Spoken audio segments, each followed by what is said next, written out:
Let's go.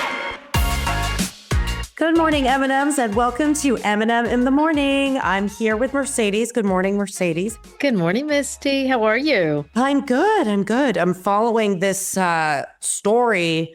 We've been covering it almost every day. It is the shooting of the CEO of United Healthcare, Brian Thompson. And every day there's just a new piece of information that comes out of this case. And I was just on an unrelated matter, but apparently they're questioning somebody in Pennsylvania today on this case. But you know what? Isn't it shocking to you? So you have, I mean, it looks like his full face. If he is, in fact, the shooter, I know that there's been some questioning about whether or not that was a shooter at Starbucks that removed the mask, but it looks like the shooter. So if you have that composite, then you have another picture of him. It's interesting that they haven't been able to locate him, but hopefully the person that they are speaking with in Pennsylvania is the shooter, or at least the suspected shooter. Yeah. How about, what did you think about the backpack? The Monopoly money? Yes. I don't know. So is it, oh, you're just playing with us? I went out to lunch with folks in the industry and they were very much concerned because they truly believe that it was someone who was very angry at some denial. They were, one of the executives was saying, frankly, I really do think it's an individual who had their claims dismissed or ignored or not paid, whatever. They've had some disputes with the insurance company and they decided to kill the CEO. And I honestly, maybe it's just my naivete. I never thought that. I always thought it was someone who may have been angry. I know that the CEO was allegedly embroiled in some investigation, maybe angry over that, but some person who had their claims denied, I don't know. I mean, who hasn't had some concerns about a health benefit that may have not been paid? So I can't imagine that they would go through such extreme lengths, but who knows? Monopoly money threw me for a loop, though. Yeah, well, I think the words on the bullets, deny, defend, depose, that's why people are thinking it's somebody who had been directly impacted by a claim denial. I also saw reporting that might be a disgruntled employee or ex-employee, or there is that open Department of Justice investigation for insider trading. So that's a whole other angle, but nobody knows. I mean, that's the point. Nobody knows the motivations. Everybody is opining. But until they identify the individual, the motives really aren't known at all. And from the clues that have been left behind, the Monopoly money, the bullet casings, all of that, it really is speculative. I know this weekend, I was talking to one of the reporters that we work with all the time, and she was in Central Park because the NYPD was diving in the water in the park because they thought there might be something discarded there that would help track this individual. And then Eric Adams said they were closing in on this person, but then he kind of retracted that. You know, he said, oh, well, you know, we haven't identified the individual yet, but we're still working on it. So I think it's interesting because, to your point, there's photographic images. There's a lot that was caught on camera. Definitely. A lot of these person's movements are caught on camera and have been tracked to the point where what we know publicly is that investigators believe this person took a bus from the Atlanta area to New York, stayed in a hostel on the Upper West Side, walked down 6th Avenue to the Hilton, then after got on a city bike, rode through Central Park, and possibly went to Port Authority. So they think that he's left New York, which I think would be I don't know. I don't need to be the investigator of the year to say, yeah, he probably left New York City. Yeah, he's probably not in New York City anymore, but where did he go and what type of a head start he has? Could he have left the country? That part we don't know. But so it's every day something new is coming out.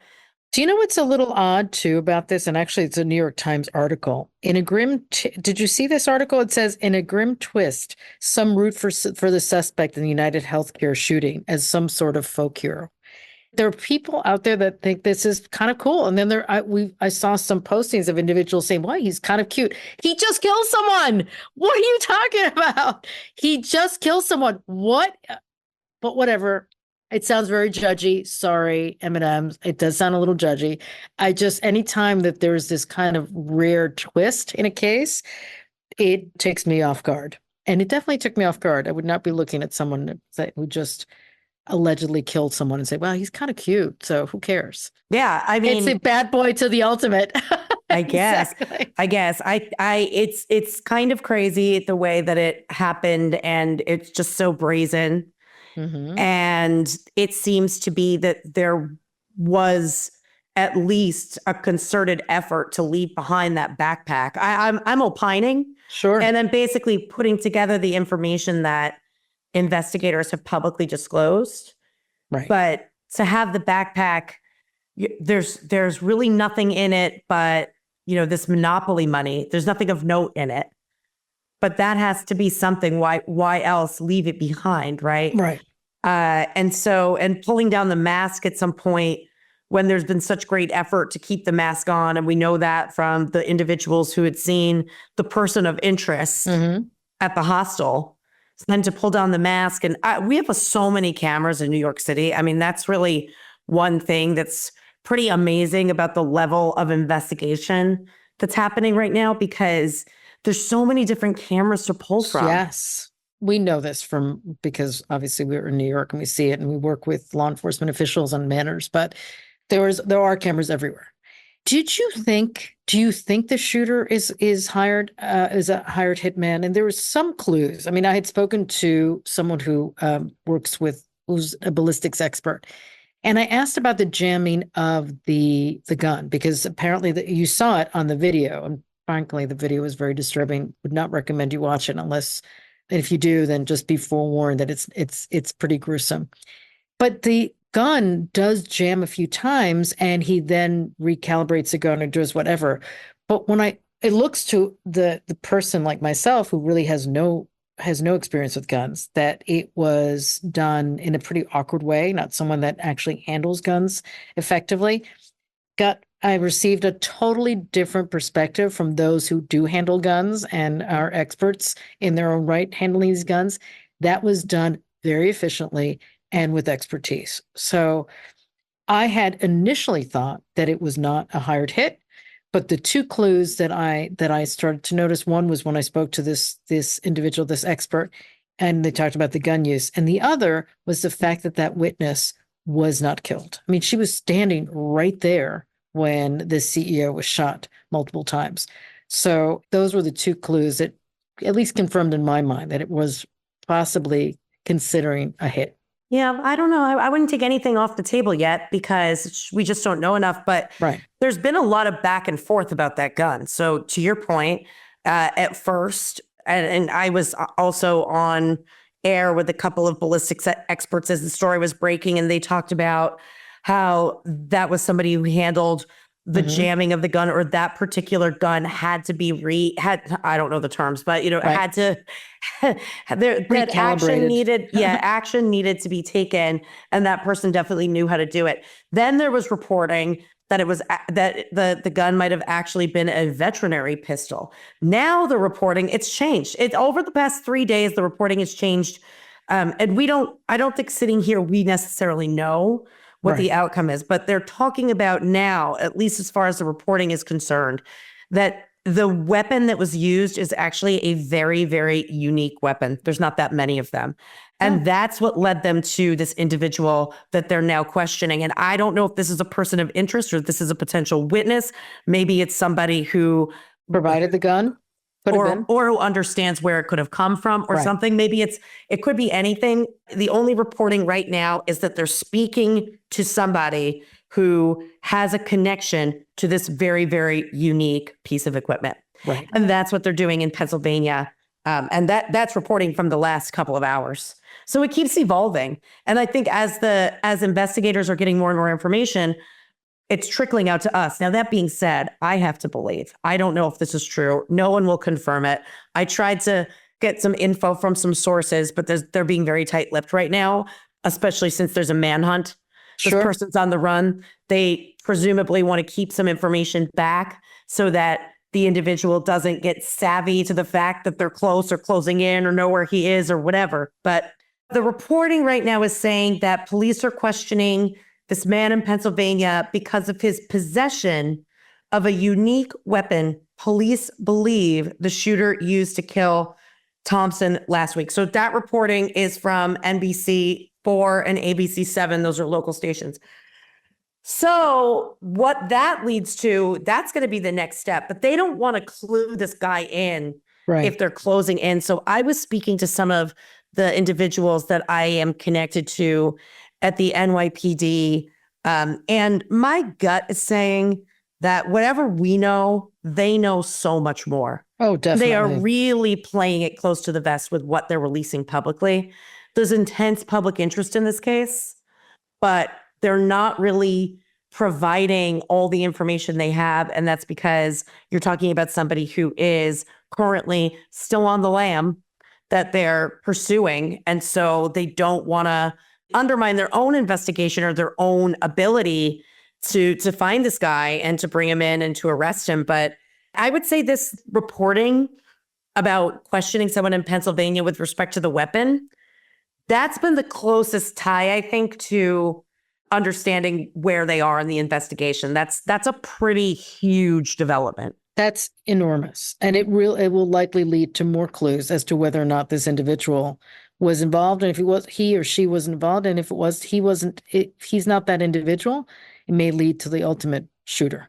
These are all one of the other things, and we know this from working with law enforcement.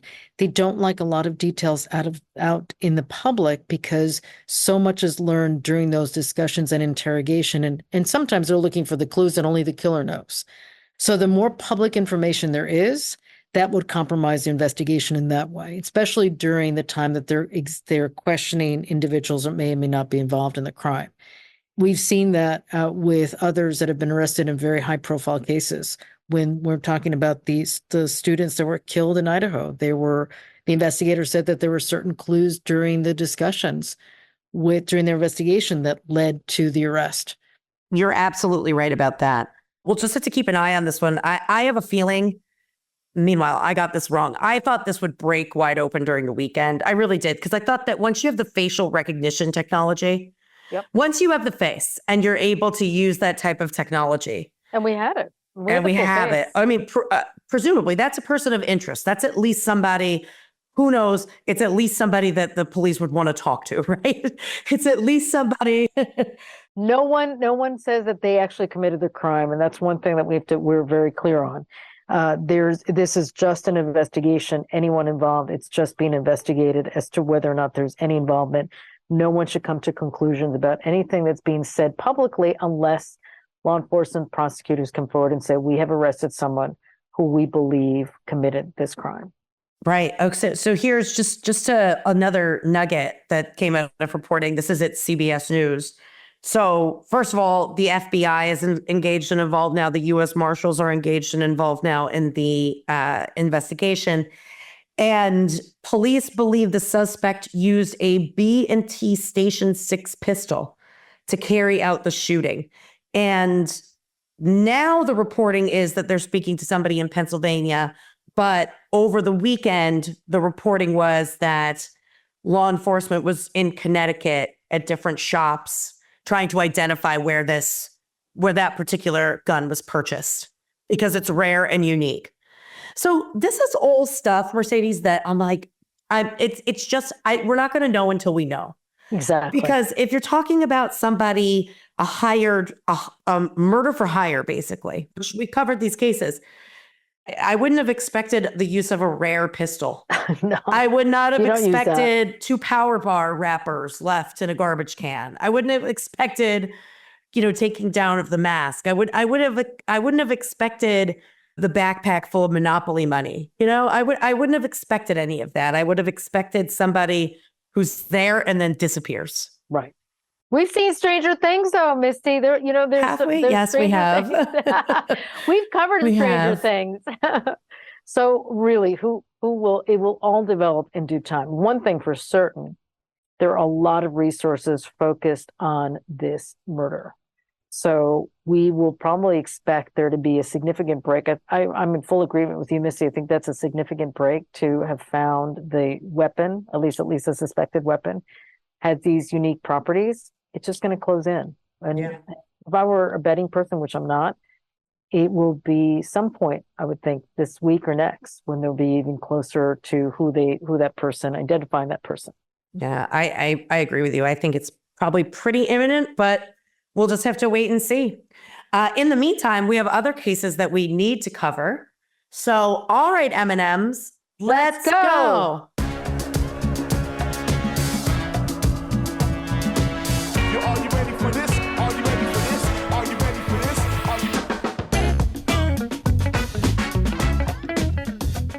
Okay, Mercedes been on verdict watch for days in Daniel Penny.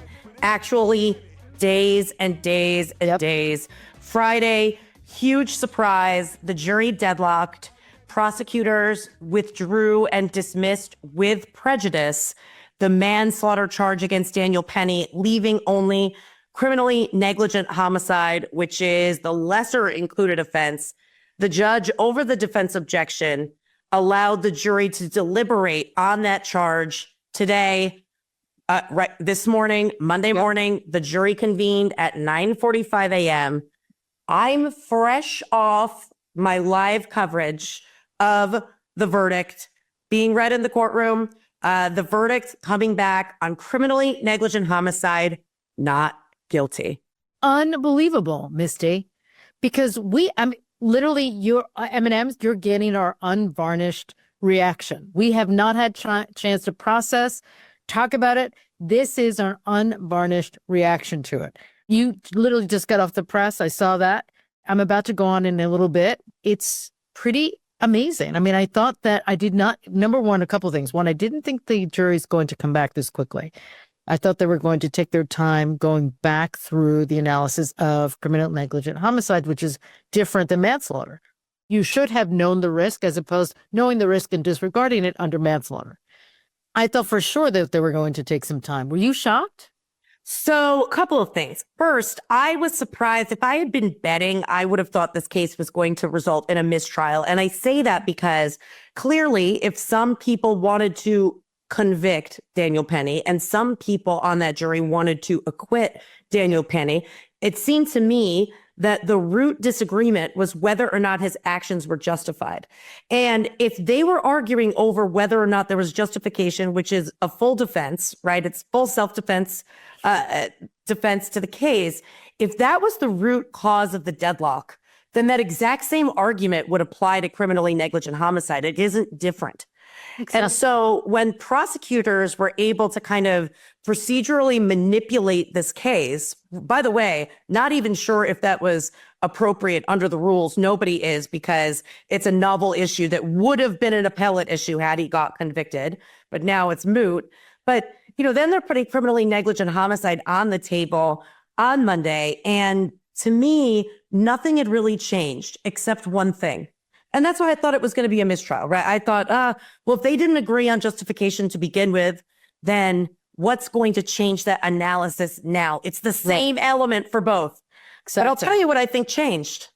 I think those jurors who had listened to weeks of testimony, listened to the district attorney's closing argument, listened to the jury instructions, looked at the verdict sheet, and saw, okay, manslaughter, if we don't agree, we can't move on to criminally negligent homicide, said they were deadlocked, left the room, came back in, and the judge said, manslaughter's dismissed. Come back Monday to talk about this other charge. I think they second-guessed the whole case. And it was obviously the people that wanted to convict that came back in and said, now we want to acquit. And what's the one difference? It's that the prosecutors who were doing this procedural manipulation to get the lesser included in front of the jury, I think it backfired. I think the jurors thought, well, do the prosecutors even believe in this case? Right. Do they even believe in this narrative? Because why did that happen?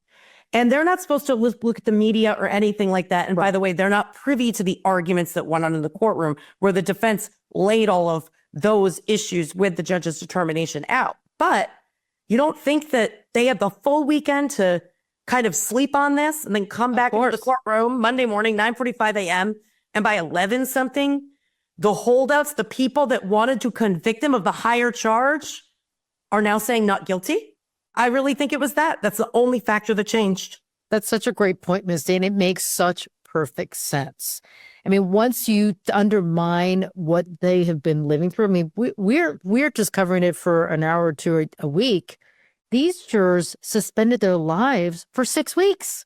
And for 6 weeks, they heard about these manslaughter charges over and over and over again, and then were instructed by the judge that they couldn't even consider the lower inclusive charges of criminal negligent homicide until they were deliberating on that very first charge.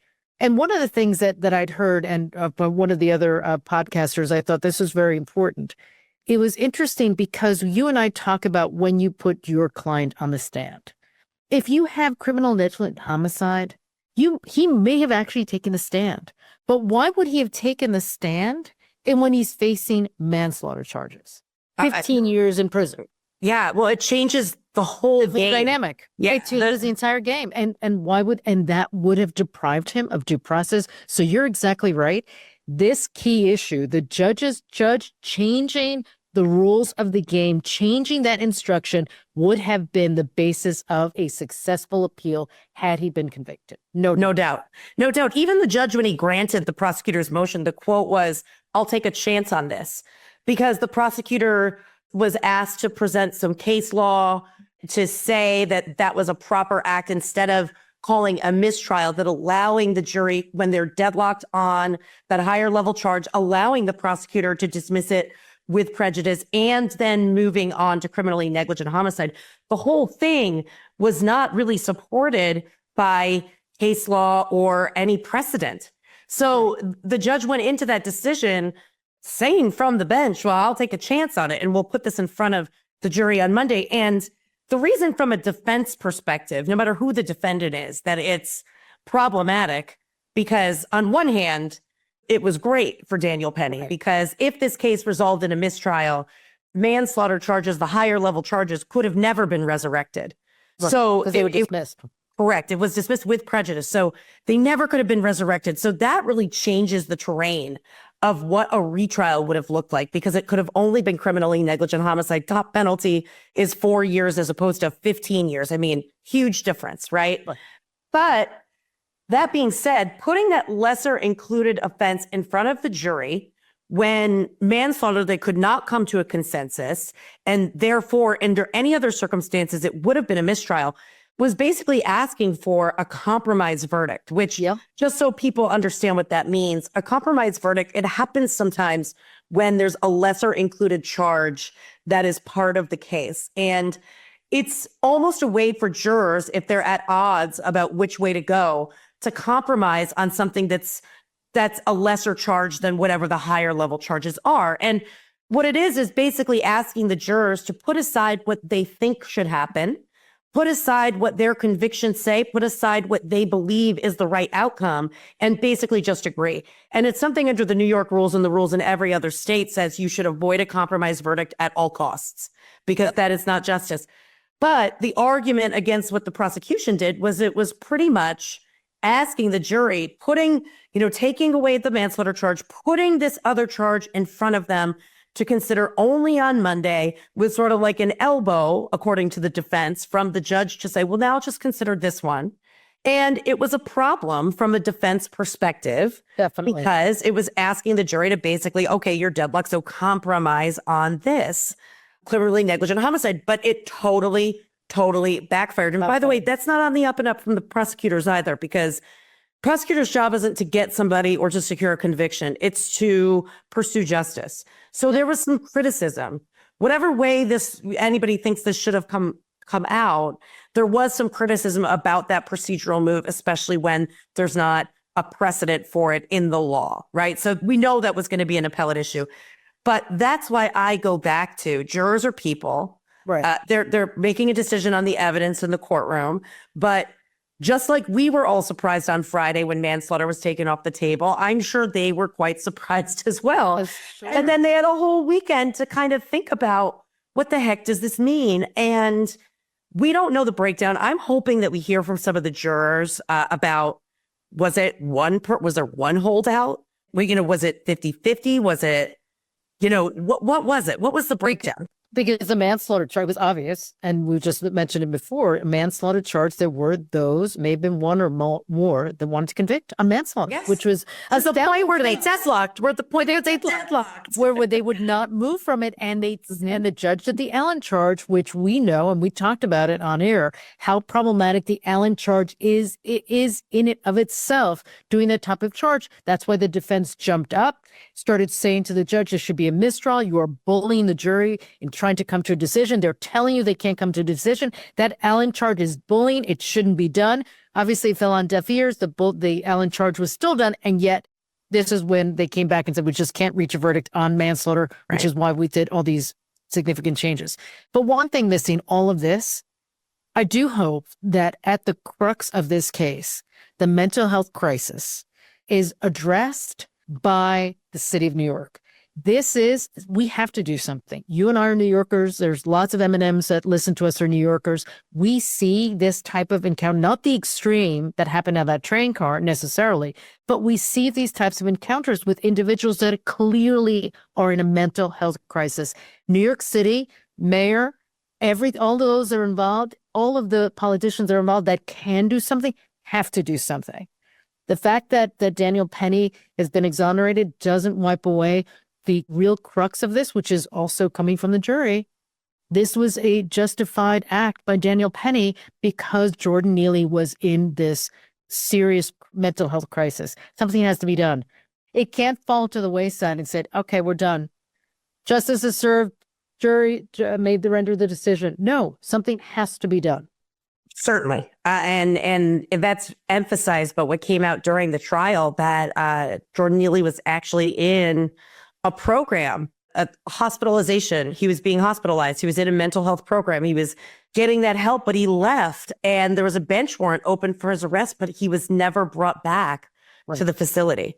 And so clearly there is a missing link in the chain of getting people help and services that they need in New York, which was referenced as a part of the case. But, now this case is over from the criminal perspective. Prosecutors can't appeal. It only works one way. The defense can appeal if they're convicted, but prosecutors can't appeal an acquittal. Double jeopardy attaches. Daniel Penny can't be charged with anything else moving forward. It's over. So now there is a civil case that will proceed that was just recently filed. But because he was acquitted, that means that the civil case will have to proceed. There's no determination of liability or anything. It's just proceeding as its own independent action now with a lesser standard of proof. And so that's going to be the last legal issue associated with this case. But certainly that was a quick turnaround. And I got to say, if I had been placing a bet, I would have thought mistrial just because of what you said. They were deadlocked on manslaughter. So somebody in that room wanted to convict him of manslaughter. What changes by Monday with a lesser charge? Right. So clearly there was a change of heart for some reason. And I'll be interested to hear from the jurors if they do elect to speak. Let's go. Okay, so we need to do another update on Diddy, but this time not necessarily directly relating to or involving Diddy, but now a new, A-list, A+++ list. Yep. Celebrity identified in one of these civil lawsuits. And it's a civil lawsuit that we had seen before, accusing Diddy of, it's a horrible story, raping a 13-year-old in the year 2000 at a party after the VMAs, which took place in New York that year. But now that lawsuit, which originally did identify another A-list celebrity as somebody who also engaged in that same conduct, also raped this girl, but was not identified. He's a John Doe initially. Right. They called him Celebrity A. Right. So didn't identify the celebrity by name, identified them anonymously as an individual who was a participant in the act that is the subject of the lawsuit. And now it's been revealed because an amended complaint has been filed identifying that individual as Jay-Z. So just going back, and I know that we reported on this when it happened and we talked about this case before, this particular lawsuit was the subject of a basically preemptive action by the defense. However, we did not know who the defendant was, because what they did was file through their attorneys a lawsuit claiming civil extortion and saying that Tony Busby and this unidentified plaintiff were essentially extorting this A-list celebrity, threatening to ruin his reputation, threatening criminal legal action against him if he did not settle the case and pay money to the alleged victim. So all of that was filed. That was just a couple weeks ago, but nobody knew who that celebrity was because he proceeded in that case as a John Doe. Right. But now it's revealed that was all one and the same. This was actually Jay-Z, who has now been identified. So this was this is the first time that we have another big name that's actually being identified in one of these civil complaints. And again, really important for the purpose of accuracy. This is a civil lawsuit. This is not the criminal action. This is a civil lawsuit that's proceeding under a New York City law that allows cases that would have normally been barred by the statute of limitations to be revived. So that's why we're seeing it so many years later. But the allegation's incredibly disturbing. Jay-Z came out with a written statement that was posted very shortly after this was filed. I'm sure they had it prepared for a long time. They've been living with this. They've known about these allegations from the perspective of Jay-Z and his legal team. They've known about these allegations because this began as a demands letter. So Jay-Z came out with, strong language about this being a case that has no merit, specifically against Tony Busby, and basically mirroring a lot of what the accusations were in that John Doe motion. And then Tony Busby actually tweeted right back and said, this is an alleged victim who's bringing the case in the court of law. She never asked for any money. She just asked for a confidential mediation. So that's the terrain.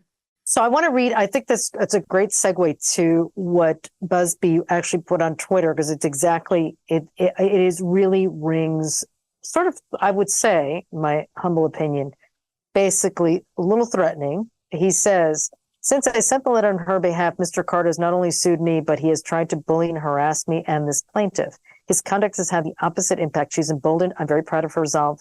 As far as the allegation of the complaint filed, we will let the filing speak for itself and we'll litigate the facts in court, not in the media. So essentially he's saying to Jay-Z, we're ready. We're going to proceed and we'll have this all develop in court. And we know this, Misty. There is discovery. There's significant discovery in civil cases. Parties are required to testify. And if they don't testify or they take the fifth on questions, then there could be what's called an adverse inference. And an adverse inference is that can be taken against the individual. You can't take the fifth in a civil proceeding. You can do so. You can, but it has complications and ramifications when you do. And that is, you can't, basically saying you may have engaged in problematic criminal behavior. You're not going to implicate yourself criminally, and therefore you're taking the fifth. That adverse inference is pretty devastating if you're trying to defend someone and saying they've done nothing wrong. In a criminal proceeding, all very different. You can take the fifth. You're not allowed to have an adverse inference when you do. So it'll be very interesting to see if this case proceeds. Obviously, both sides are entrenched in their positions. Jay-Z is adamant he's done nothing wrong, that these are vile allegations. He's going to proceed. He's going to be very aggressive. We know that he intends to defend himself with all the vigor that he can. And now we hear from Busby, they're ready to proceed and be just as aggressive. So it'll be scorched earth for sure. Yeah, scorched earth, definitely. I think you'll probably see some action on the defense side. But the question is, will this case even proceed right now? Because we've got Diddy, a defendant in the case, who is facing criminal charges. So to your point, sure, there's definitely some strategy as far as what happens if you plead the fifth in a civil proceeding. But for him, any adverse interest you get, an inference you get at a civil court would be well worth not having testimony on the record in your criminal case, right? So it's just, there's no way that he could really proceed procedurally on any of the civil cases. No. And I imagine his lawyers, as soon as it becomes clear about when his trial is really taking place, right? As of now, we know it's still on the calendar for May. But we also know, at least it's been reported, that a grand jury was convening, and that was like a month ago almost at this point. Exactly. And so is there going to be a superseding indictment? What's that timeline look like if there is a superseding indictment? Is that consolidated? Is that all one trial? Probably, right? So that'll all be, that timeline could be pushed back. And then you've got all these civil cases that are kind of in their infancy for the most part right now. There's some that have been around for a while, but a lot of them have been filed in just the past couple of months. And so they take a while to work their way through the courtroom. And there would certainly be incentive for Diddy to put a pause on those while the criminal trial plays out, whether or not they're stayed or just adjourned or deadlines are pushed out further. It's going to be case by case because they're not all before one judge and they're not all in one venue.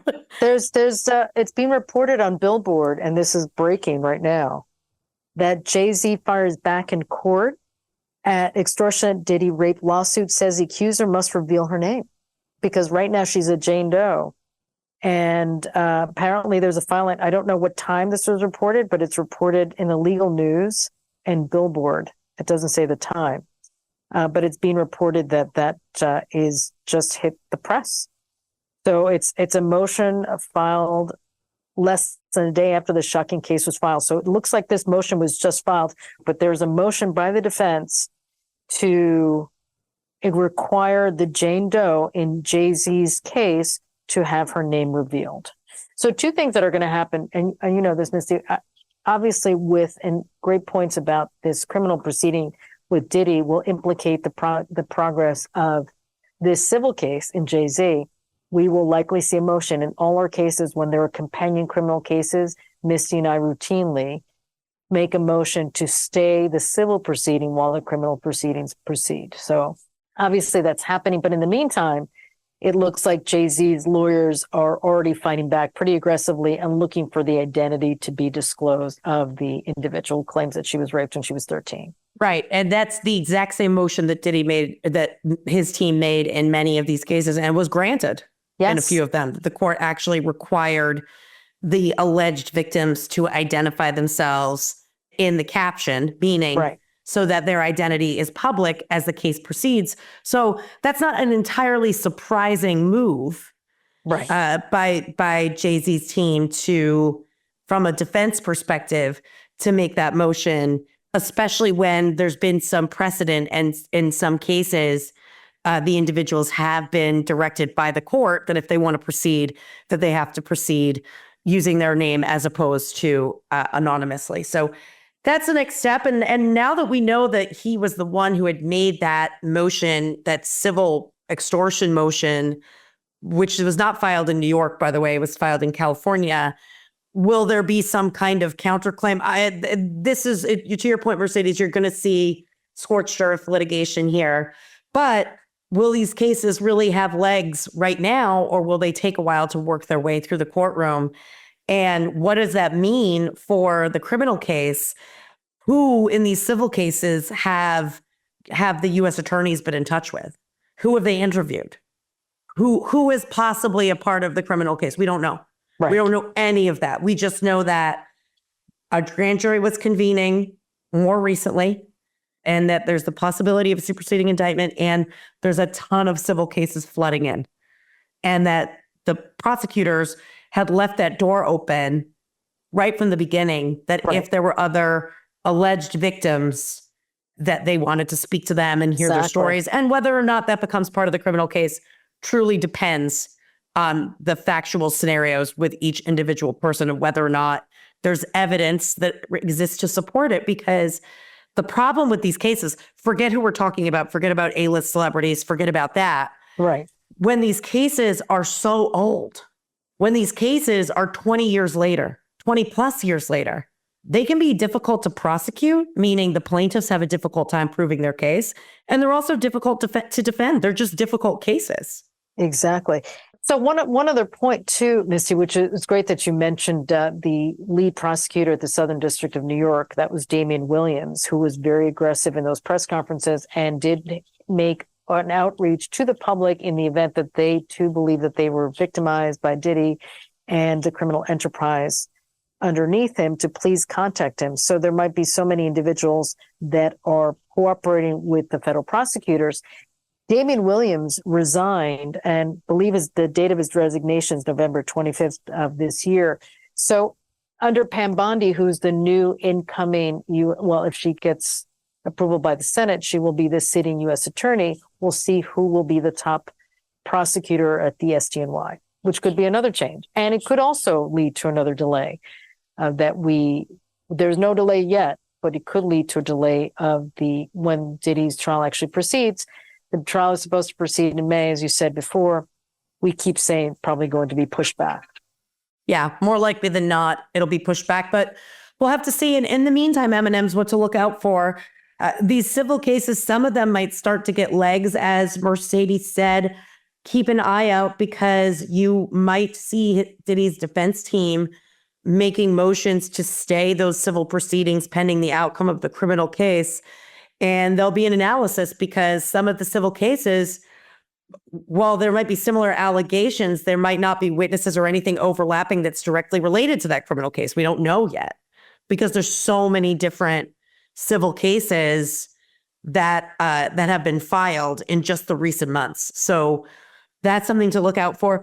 Also, now with Jay-Z, we expect to see a very strong response from his defense team. What does that look like? Do other allegations come out of the woodwork? We don't know. Right. And who was the second celebrity that was in that room with the 13-year-old? Who they say is a female. It's a female. It's not been identified. But as the case continues on, just by the very nature of the allegations in the case, it's a conspiracy. Yes. It means there's more than one person involved. And so the individuals who are identified in the original indictment, even if not by name, a lot of them were said to be security guards and other people that are in Diddy's sphere, a lot of them his employees or others who were working for him in different capacities. But with some of those allegations, it's clear that there were other participants in the conspiracy just by virtue of the nature of the charges. So what does that mean? What does that look like moving forward? We don't know. To be continued, TBD.